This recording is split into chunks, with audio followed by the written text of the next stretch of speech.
Retour au foot, bienvenue à toutes et à tous dans cette nouvelle préface des groupes de la Coupe du Monde.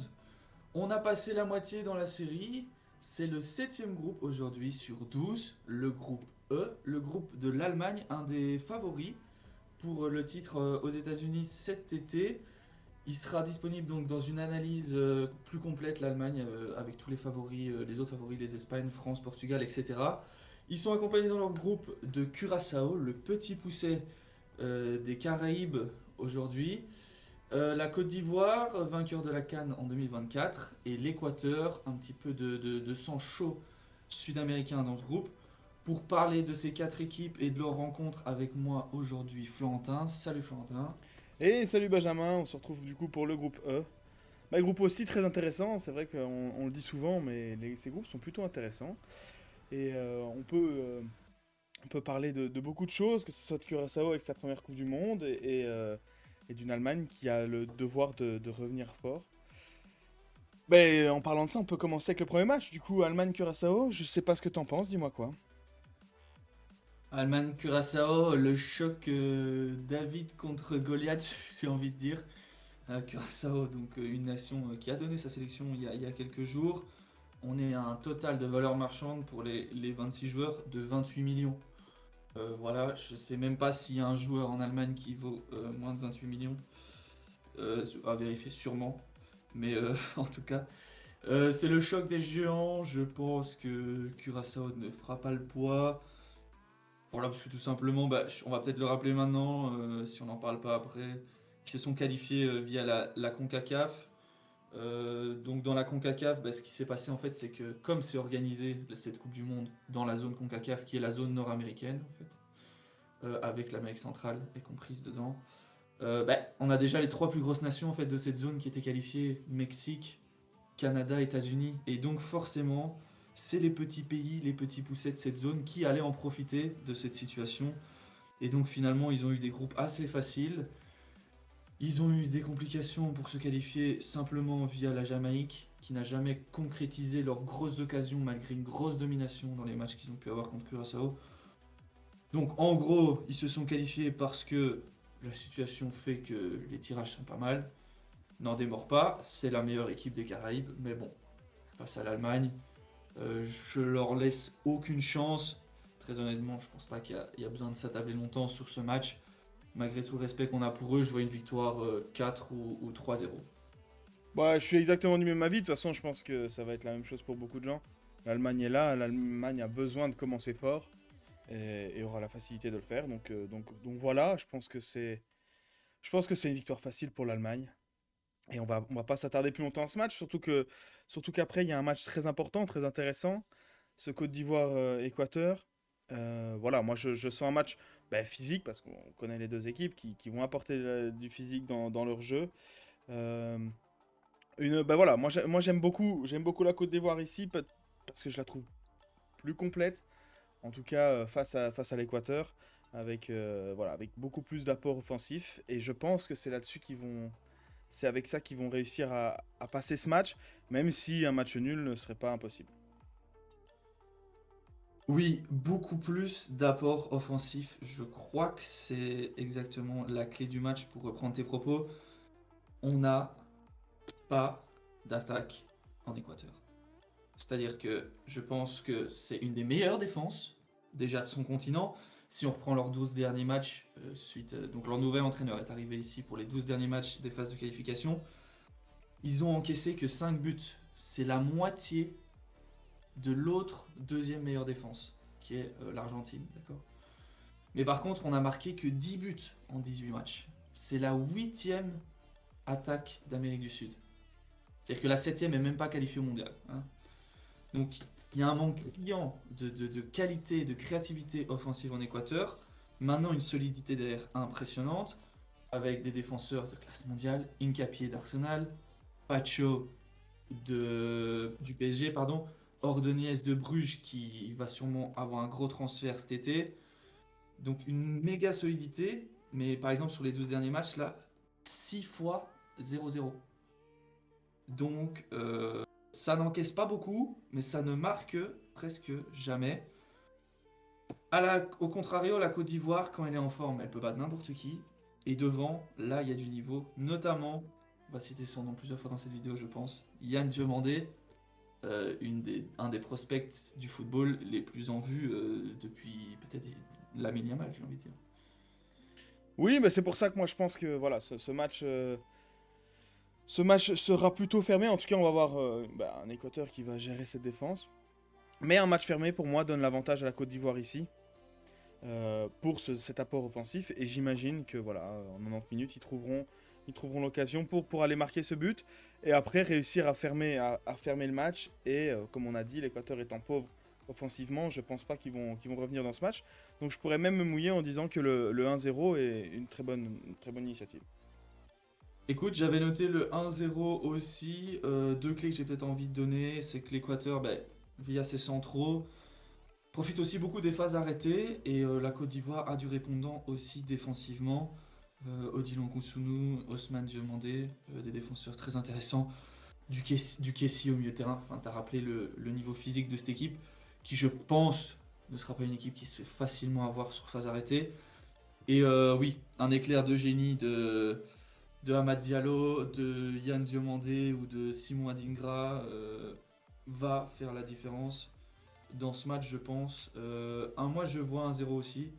Et puis, si on revient aussi un petit peu sur l'histoire, la Côte d'Ivoire a presque toujours gagné ses premiers matchs, que ce soit à la CAN ou dans les grands tournois internationaux. Et l'Équateur, eux, les perdent très souvent. J'ai regardé à la Copa América, sur les 4 dernières, ils ont perdu leur premier match, par exemple. Donc c'est des petites clés qui me disent que la Côte d'Ivoire va passer devant d'un rien dans ce premier match. Une deuxième journée, Allemagne, Côte d'Ivoire. Bah voilà, moi je pense que ça va être dans la continuité. L'Allemagne a gagné, elle devrait continuer. Maintenant, bah voilà, il faut rappeler que du coup la Côte d'Ivoire est une équipe très intéressante. On a pu en voir en repassant un peu en vue l'attaque. La défense suit aussi. Donc pour moi le duel peut être intéressant et il peut bah voilà, y avoir un match très serré, même si je vois l'Allemagne qui s'en sort difficilement. Oui, c'est là que j'ai envie de parler des problèmes de l'Allemagne qui seront pas visibles hein, contre Curaçao, on va pas se mentir. Mais l'Allemagne, ça fait un moment, quand même, hein, si on remonte dans l'historique, qu'ils ont eu une vraie performance de qualité face à un adversaire vraiment substantiel de qualité où on s'est dit, tiens, là, aujourd'hui, l'Allemagne est de retour. On va faire peut-être la dernière fois qu'on s'est vraiment dit, waouh, l'Allemagne est là. Et peut-être ce quart de finale où ils jouent l'Espagne, qui ressemblait finalement à la finale hein, de l'Euro 2024, cette Espagne-Allemagne. Depuis lors, on n'a pas encore eu ce grand match de l'Allemagne. Et je pense que là, c'est l'occasion. C'est l'occasion pour eux de nous ressortir cette performance où on va se dire, ok, ok, l'Allemagne est venue pour le titre. L'Allemagne est là, l'Allemagne est présente. La Côte d'Ivoire, voilà, je me dis aussi qu'ils sont très irréguliers. Euh, Très irréguliers, c'est-à-dire que dans leur meilleur jour, ils peuvent gagner contre n'importe qui, ils peuvent battre l'Allemagne si c'est leur meilleur jour. Et vraiment, ils peuvent prendre 3-0 par n'importe qui si c'est pas leur bon jour. Donc s'ils ont pris l'avantage face à l'Équateur, une Allemagne qui a besoin de montrer que c'est l'Allemagne, je vois un petit 2-1 peut-être dans ce match. Oui, bah surtout que l'Allemagne, je pense, aura déjà pu montrer au premier match que ça marchait bien et donc surfer sur cette vague. Et ben voilà, la Côte d'Ivoire aura dû dépenser beaucoup d'énergie au premier match. Donc à voir comment ils vont suivre et comment aussi ils vont gérer le truc parce qu'il faut aussi savoir que s'ils ont besoin de gagner ce troisième match, il va falloir être prêt. Bon, ça reste Curaçao, mais bon, il faut quand même se dire de ne pas faire all-in sur un match où on peut perdre et suivre par une autre défaite contre Curaçao, qui me paraît un peu folle, mais voilà, il faut gérer aussi le tournoi. Oui, c'est ça. Et puis, comme j'ai dit, ils sont souvent assez irréguliers. Et donc, j'ai envie de dire que s'ils gagnent contre l'Équateur, ils perdent contre l'Allemagne. S'ils perdent contre l'Équateur, ils gagnent contre l'Allemagne. Tellement ils sont irréguliers. C'est parfois ce que j'ai envie de... Ça me passe par la tête comme ça, mais bon. Donc voilà, si on s'en sortit une petite logique, avantage à l'Allemagne dans ce match. Mais, encore une fois, confrontation très serrée. Et attention à l'Allemagne de ne pas se mettre en danger avant cette troisième journée contre l'Équateur.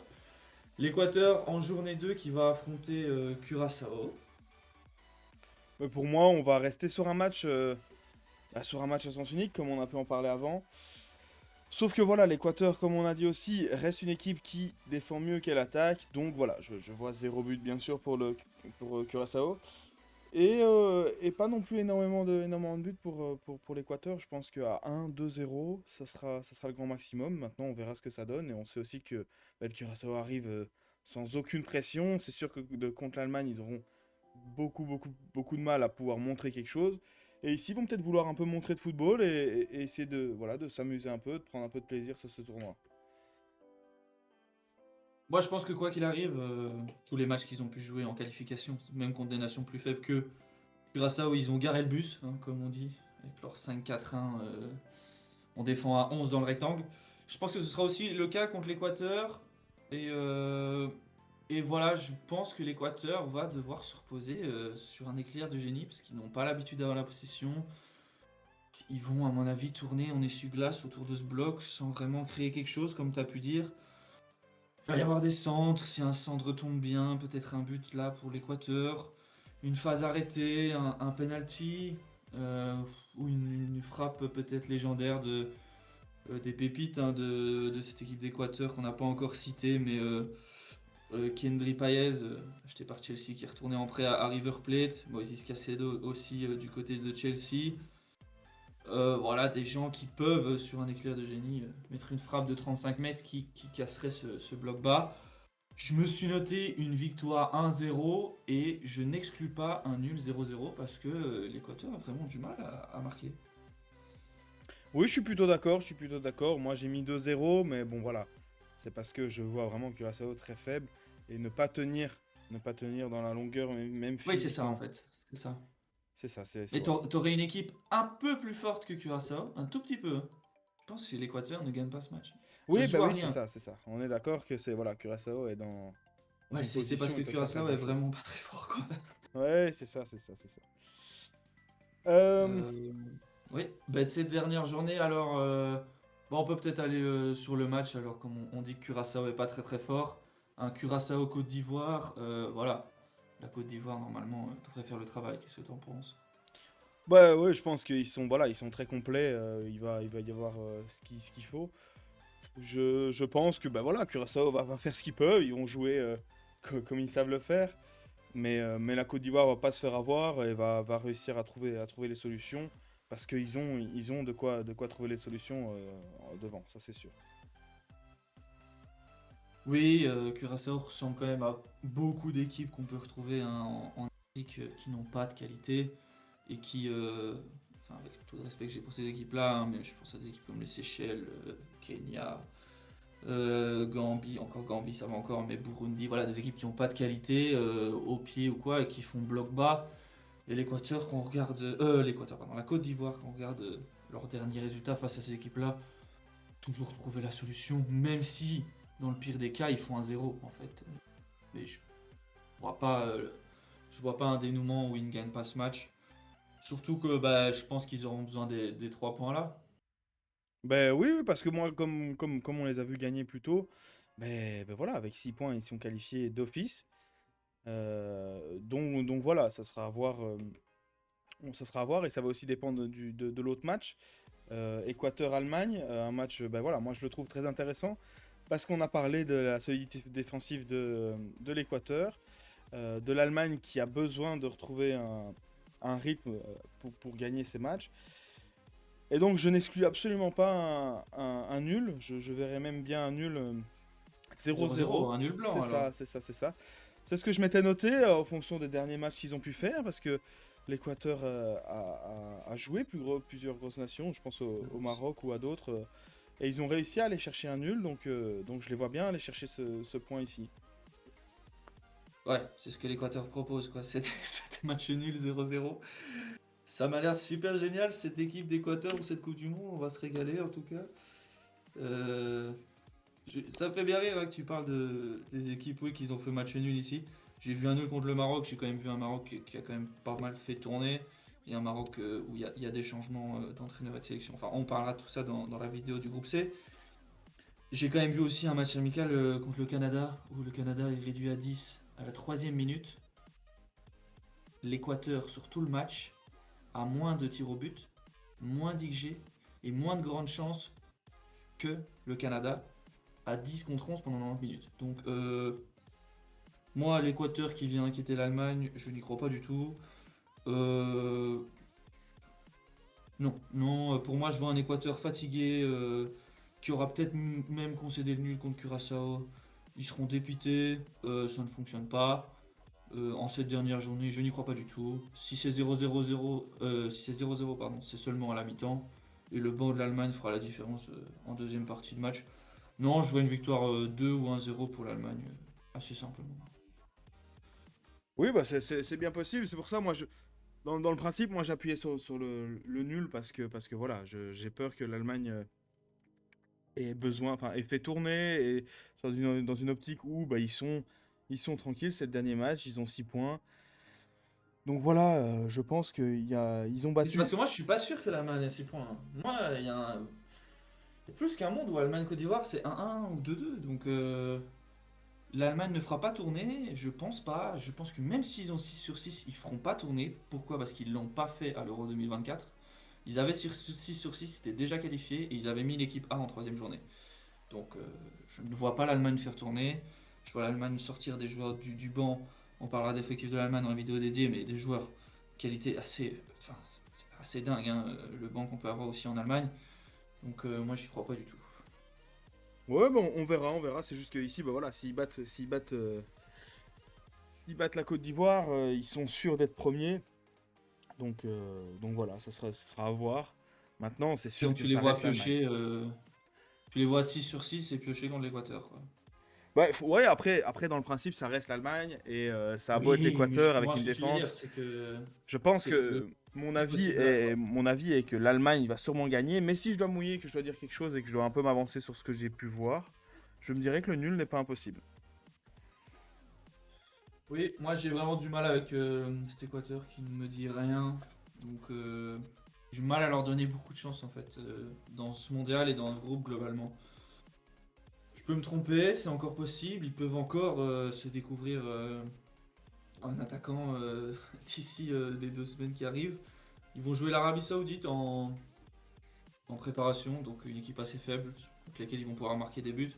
On en a parlé dans la vidéo du groupe de l'Arabie Saoudite. Voilà, ils peuvent encore se trouver quelque chose hein, avec Kevin Rodriguez, l'attaquant L'Union, Johan Yeboah qui fait une excellente saison à Venise qui remonte en D1. Donc, je dis pas que c'est mort, mais là à l'instant T, l'Équateur me dit rien qui vaille dans ce groupe. Et donc moi ma conclusion, je vois une Allemagne première, que ça soit par une victoire dans le match contre la Côte d'Ivoire ou alors à la différence de but. Je les vois marquer plus de buts dans les autres matchs que la Côte d'Ivoire, mais plutôt serré entre Allemagne et Côte d'Ivoire deuxième. Un Équateur troisième, je me questionne encore s'il passe dans les meilleurs troisièmes ou pas. On peut peut-être en discuter après. Et Curaçao dernier, avec 0 ou 1 point dans un match vraiment vierge contre l'Équateur. Oui, bah, je pense que si on peut voir un peu aussi avec les cotes, bah, je pense qu'on est tous les deux d'accord pour dire que la Côte d'Ivoire reste un peu plus haute que l'Équateur, voire même plus haute. En tout cas, moi, je pense qu'il y aura Bah non, je suis pas d'accord moi. Non, mais quand je dis plus haute, Moi je... c'est plus basse, mais c'est-à-dire plus haute en force, quoi. Soit plus Ouais, forte ouais, ouais, c'est ça. que Donc elle est l'Équateur. cotée à 8, l'Équateur coté à 5. Donc les bookmakers donnent un avantage assez substantiel quand même à l'Équateur. Par rapport à la Côte d'Ivoire, on voit une Côte d'Ivoire plus forte que l'Équateur. Moi d'une manière assez large, toi d'une manière assez... un peu plus rétrécie on va dire. Ouais, non, c'est ça. Mais du coup, moi, j'inverserais les deux cotes, ou en tout cas, je pense que la Côte d'Ivoire est plus proche d'embêter l'Allemagne que de se faire embêter par l'Équateur, en tout cas dans ce groupe. Après, voilà, ça va se jouer à rien, Ça je mais suis bien d'accord, c'est un bon résumé ça. voilà, voilà. Donc, je pense que les cotes sont là et qu'on les suit pas exactement. Non, bah du coup toi ton résumé pour ce groupe, hein, les points, t'as pas donné ton classement. Moi dans le principe, ça resterait l'Allemagne en premier, mais suivi très près par la Côte d'Ivoire, qui aurait bah, du coup 7 points pour l'Allemagne, 6 points pour la Côte d'Ivoire. Et l'Équateur, bah, qui est à ici 4 points s'ils arrivent à faire le nul contre l'Allemagne. Sinon 3 points, parce Ouais. que je les vois battre Curaçao en deuxième journée. Ouais, est-ce que À différence de but, ils vont avoir du mal. Je sais pas combien en fait pour. Avec 3 points, ça se jouerait sûrement à la différence de but pour être dans le meilleur troisième. Moi, c'est ça ma Oui, question, c'est que s'ils vont gagner que par exemple 1-0 contre Curaçao, leur différence de but va être négative techniquement. oui, c'est Ou sûr. proche de 0.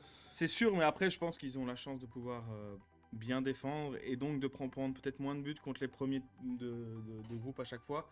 Là où d'autres troisièmes vont prendre peut-être des plus gros scores sur les premiers et deuxièmes de poule. Donc on verra ce que ça donne. Mais je pense que s'ils arrivent à faire un bon match contre Curaçao qui n'est pas acquis, je pense qu'avec 3 points, ils peuvent s'en sortir, à voir comment vont faire les autres troisièmes. Ok, si on se mouille alors, tu les vois qualifiés? L'Équateur Moi, passe? moi, je dirais qu'ils ont la chance d'avoir Curaçao. Sinon, ils passaient pas, mais là, ils vont y arriver. Je dis l'inverse, je pense que l'Équateur ne va pas se qualifier. Voilà, je ne leur donne pas beaucoup de chance, comme j'ai pu dire dans ce groupe. Donc je me mouille un peu, faudrait refaire les classements. J'ai envie de dire que s'ils passent, ils passent 8ème, 3ème, enfin 8ème meilleur troisième quoi. Vraiment tout juste. Tout juste, tout juste s'ils passent pour moi. Mais voilà, je suis même pas sûr qu'ils vont avoir 3 points en fait. Oui, c'est vrai que c'est ça aussi qui est Moi intéressant. voilà, je suis même pas sûr qu'ils auront 3 points. Mais donc, oui, c'est ça. Donc, Putain, c'est le ouais. match à regarder pour Curaçao. C'est peut-être ce match contre l'Équateur. On pourra les voir peut-être un peu plus attaquer. On verra Ouais, mais je ce vois que ça va bien, je donner. vois bien un match nul dans ce match, hein. Un 0-0, ça m'a l'air vachement plausible entre Équateur et Curaçao. Et bien voilà, les amis, la préface du groupe E s'achève ici. J'espère que vous avez apprécié notre analyse, nos avis, ce groupe. N'hésitez pas à nous donner le vôtre en commentaire, détaillé, classement, si vous avez des petits insides des équipes ou des infos à nous partager. N'hésitez pas à liker la vidéo. N'hésitez pas aussi à aller vous rendre sur la playlist Road to World Cup 2026 pour retrouver tous les autres épisodes qui préfacent les 12 groupes de la Coupe du Monde, à s'abonner à la chaîne. Et quant à nous, on vous dit à demain pour la suite de ces préfaces. Florentin, salut, salut à tous. Et salut à tous!